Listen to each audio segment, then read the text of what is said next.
Welcome back to my channel. Oke, berjumpa kembali di channel yang sama bersama dengan Agus. Kali ini saya mau cerita tentang pengalaman disuspend oleh Google AdSense. Jadi,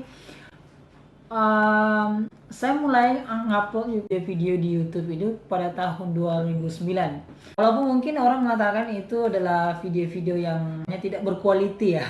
Jadi memang dulu saya cuma bentuk slide yang saya kasih musik menjadi sebuah video. Nah, waktu itu saya belum tahu itu Google AdSense itu apa, saya tidak tahu. Tapi saya memang hobi ngupload video gitu ya. Jadi hampir tiap hari saya ngupload video, sekitar kurang lebih 100 video itu. Lebih 100 video sudah saya upload sekitar tahun 2009, tahun 2010 hingga sampai tahun 2016 kalau tidak salah. Saya pelajari, saya otak-atik YouTube ya. Jadi saya tidak pernah diajar itu bagaimanapun, tapi saya belajar dengan sendirinya secara otodidak ya. Saya pelajari bagaimana cara mengelola tentang YouTube sehingga sampai ke tahap settingan itu saya cari sendiri, kemudian saya ikuti ini Google AdSense seperti apa. Lihat semua video-video yang ada itu memang ada ditandai dengan bulat-bulat seperti ini ya. Contohnya seperti ini yang bulat-bulat ini tandai, dan saya nggak ngerti ini apaan. Dan setelah saya telusuri, kemudian saya cari referensinya. Dan juga saya tanya teman, ternyata kita ada namanya monetisasi, dan pada situ baru saya mengenal namanya monetisasi. Nah, terus saya bingung lagi gimana ya caranya untuk mengkaitkan ke Google AdSense ini. Saya setelah sampai tahap sini saya kemana lagi gitu. Ini saya cari informasi, terus setelah itu hanya saya masuk ke Google AdSense, kemudian saya isi data-data di sana. Google AdSense ini saya monetisasi melalui YouTube gitu ya, melalui YouTube. Kemudian sekitar 2 tahun itu baru saya buka, dan ternyata alhamdulillah di situ ada penghasilannya walaupun tidak seberapa. Itu yang membuat saya semangat gitu, saya semangat untuk lebih rajin lagi untuk berkarya.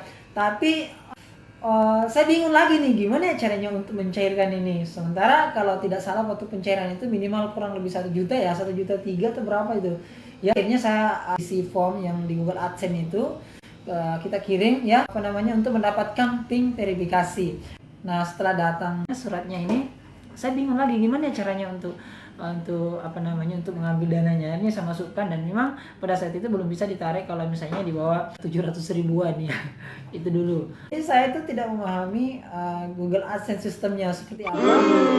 Ini saya mendapat beberapa email dari Google AdSense, kemudian saya baca, dan saya salah memahami tentang itu.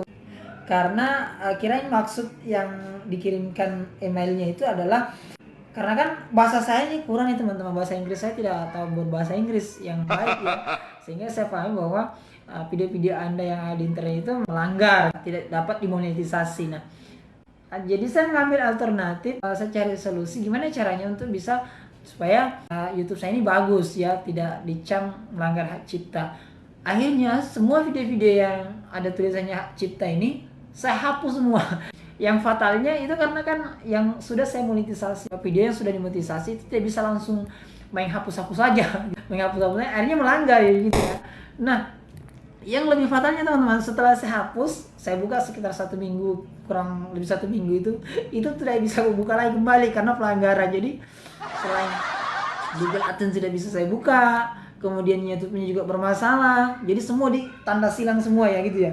Jadi memang tanda tidak bisa dimonetisasi lagi, dan itu melanggar semuanya. Jadi itu yang fatal sekali, lebih 100 video. Nah, kemudian jadi saya merasa bersalah, gimana sih caranya untuk menyelesaikan masalah itu. Ternyata tidak bisa, karena video-video itu saya hapus secara permanen dan tidak bisa ditarik kembali kalau misalnya itu udah lama, jadi tidak bisa ditarik lagi gitu ya. Ini saya bingung gitu. Jadi semua video-video yang ada di email itu saya udah anggap hilang saja lah. Jadi Google AdSense-nya hilang, kemudian semua video-video saya udah mending saya hapus semua daripada saya juga maksudnya karyanya juga bukan karya saya, terus ya banyak pelanggarnya. Solusinya adalah terpaksa dihilangkan aja gitu. Saya tutup akunnya, saya tutup emailnya, karena kan tidak bisa walaupun mungkin saya tambah beberapa video lagi, saya nggak tahu solusinya seperti apa. Tapi saya udah lebih baik tutup aja. Nah, akhirnya pada tahun 2017 akhir itu banyak banget awal, sorry, 2017 itu awal banyak banget youtuber-youtuber yang munculan, dan khususnya yang youtuber-youtuber yang sudah terkenal. Saya banyak belajar juga pada mereka bahwa Google AdSense ini memang kita nge-YouTube ini, jadi YouTuber ini bukan hal yang gampang-gampang mudah. Maksudnya mungkin gampang cara menguploadnya, tapi beberapa untuk menyelesaikan masalah yang seperti kalau kita melanggar dan lain sebagainya, cara baik itu lagunya ataupun covernya, dan banyak sebenarnya. Dan sudah beberapa video juga, video-video yang sudah saya sudah posting di YouTube gitu. Dan akhirnya saya mulai semangat lagi, kembali lagi. Semoga untuk adanya channel ini, mungkin yang channel yang mungkin masih sederhana sekali ini, yang materi-materi masih ya begitulah ya, semoga bisa juga diambil, semoga bermanfaat. Tapi kedepannya saya akan membuat sebuah beberapa video atau karya-karya yang insya Allah akan lebih bermanfaat lagi. Oke, jadi seperti itu pengalaman saya teman-teman. Jadi video yang sudah dimonetisasi jangan langsung dihapus, sebaiknya di private dulu. Setelah di private baru dihapus. Dan sekarang banyak peraturan-peraturan dari Google AdSense, dari YouTube ya. Jadi tidak sama dengan peraturan yang dulu, dan sekarang ini lebih ketat lagi. Mungkin teman-teman yang sudah YouTuber ya pasti sudah mengetahui hal ini. Oke, seperti itu teman, jangan lupa di like dan subscribe untuk channel ini. Thank you, selalu setia dan menonton channel saya. Oke, dah.